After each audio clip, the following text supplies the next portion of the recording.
రాష్ట్రం కోసం కొట్లాడి ప్రాణత్యాగం చేసిన కవులు కళాకారులను గత బీఆర్ఎస్ సర్కార్ పట్టించుకోలేదన్నారు ప్రజాకవి రచయిత జయరాజు.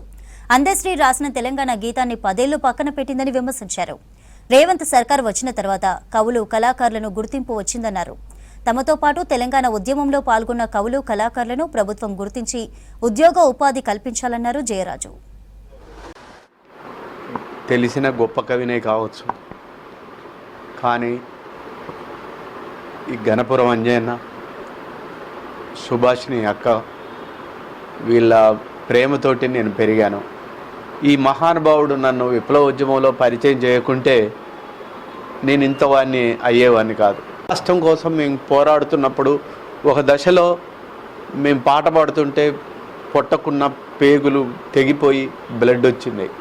అన్ని త్యాగాలు చేసి తెలంగాణ రాష్ట్రం కోసం కొట్లాడితే 10 సంవత్సరాలుగా తెలంగాణ రాష్ట్రం రావటమే మాలాంటి వాళ్ళకు గుర్తింపు ఇవ్వాలి, కానీ ఆ గవర్నమెంట్ మాకు ఇవ్వలేదు.